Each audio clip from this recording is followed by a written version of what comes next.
RRB group డికి మీరు serious గా prepare అవుతే ప్యూర్ మ్యాథమెటిక్స్ నేర్పించే బాధ్యత నాది.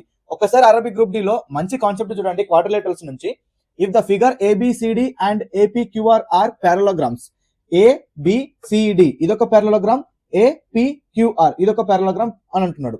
If angle APQ equal to 100, APQ ఇది 100 అంటున్నాడు. ఫైండ్ యాంగిల్ సిడిఆర్, సిడిఆర్ అంటే ఈ యాంగిల్ ఫైండ్ చేయమంటున్నాడు మనకు. దీని ఎక్స్ అనుకుందాం.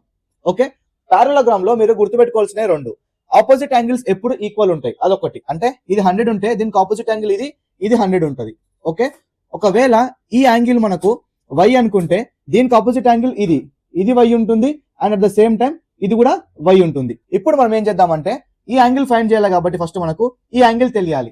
ఆ యాంగిల్ తెలియాలంటే మనకు ఫస్ట్ ఈ వై తెలవాలి, అంతే కదా. వై ఎట్లా తెలుస్తుంది? Sum of interior angles of a quadrilaterals equal to 360 కదా. So 100 plus y plus 100 plus y, y plus y 2y, 2y plus 100 plus 100 200 equal to ఎంత? 360 ఉంటుంది. ఓకే, 200 సార్ తీసుకెళ్తే మైనస్ 200 అవుతుంది. 2y ఈక్వల్ టు మనకు 160 అవుతుంది. Okay, y equal to 80 degrees అవుతుంది. So మనకి ఇది 80 వచ్చింది. ఓకే, సో ఇది కూడా 80 అవుతుంది. ఇప్పుడు దీన్ని నేను ఒక z అనుకుంటాను, దీనికి ఆపోజిట్ యాంగిల్ ఇది కూడా z అవుతుంది. అప్పుడు ఈ క్వాడ్రిలేటరల్ కి ఇంటీరియర్ యాంగిల్స్ ని అప్లై చేయండి. z plus z 2z plus 80 plus 80 160 equal to 360. Okay, అప్పుడు 2z ఈజ్ ఈక్వల్ టు మనకు 200 అవుతుంది. ఎట్లా?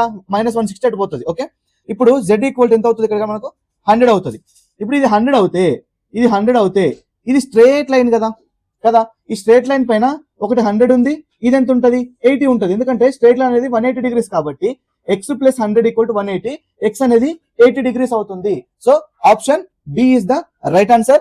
సేమ్ మెథడ్ లో మీరు స్క్రీన్ పైన కనిపిస్తున్న క్వశ్చన్ కి ఆన్సర్ కామెంట్ చేయండి. మీకు ఒకవేళ ఈ క్వశ్చన్ ఎగ్జామ్ వస్తే 1 మార్క్ వచ్చినట్టే.